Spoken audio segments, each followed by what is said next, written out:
నాణ్యమైన ఉత్పత్తులు, అదే మరి branding.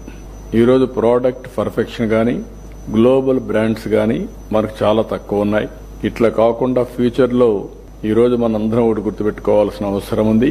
As on today 4th largest economy.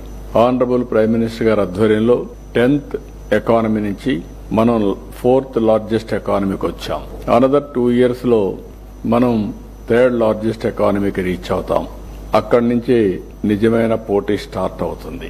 ఆ పోటీని మనం ఒకసారి చూస్తే మనకంటే ముందుండే చైనా 4.5 times మనకంటే జీడీపీలో ఎక్కువ ఉన్నారు. దాని తర్వాత ఉండే అమెరికా మనకంటే 7 to 7.5 times ఎక్కువగా ఉన్నారు. కాబట్టి మనం కూడా హార్డ్ వర్క్ చేసి పోరాటం చేస్తే తప్ప, గట్టిగా ప్రయత్నం చేస్తే తప్ప ఆ స్థాయికి మనం రీచ్ కాం.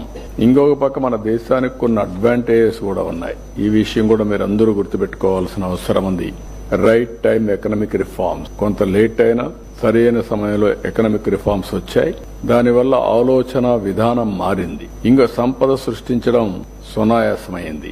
ఆ తర్వాత డెమోగ్రఫీ. ఇంకొక పక్కన మీరు చూస్తే first more advantage on IT. mid-90s ఐటీలో మనకు అడ్వాంటేజ్ వచ్చింది.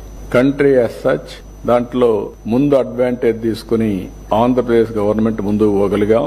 ఆనాటి గవర్నమెంట్. దానివల్ల తెలుగు వాళ్ళకి ఫర్దర్ అడ్వాంటేజ్ వచ్చింది. ఈ రెండు కాకుండా 2000 ప్రాంతంలో మీరు ఒకసారి చూస్తే డెమోగ్రఫిక్ డివిడెండ్, ఇది ఒక పెద్ద అడ్వాంటేజ్ మనకు. ప్రపంచంలో యంగ్స్టర్స్ ఉండే ఏకైక దేశం భారతదేశం. ఎప్పుడైతే యంగ్స్టర్స్ ఉండి టెక్నాలజీ అడాప్ట్ చేసుకుని ఈ యొక్క రిఫార్మ్స్ పూర్తి తీసుకుని వెల్త్ క్రియేషన్ కి, సర్వీస్ డెలివరీకి ముందు పోగలుగుతున్నారో ఈ రోజు ప్రపంచం మొత్తం మన వాళ్ళు రాణించే పరిస్థితికి వచ్చారు. ఈ రోజు ప్రపంచంలో మీరు ఒకసారి చూస్తే హైయెస్ట్ పర్ క్యాపిటా ఇన్కమ్ ఎవరంటే ఇండియన్స్.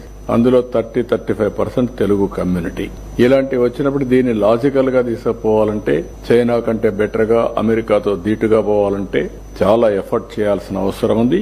అందుకనే ప్రోడక్ట్ పర్ఫెక్షన్, బ్రాండింగ్ చాలా ఇంపార్టెంట్.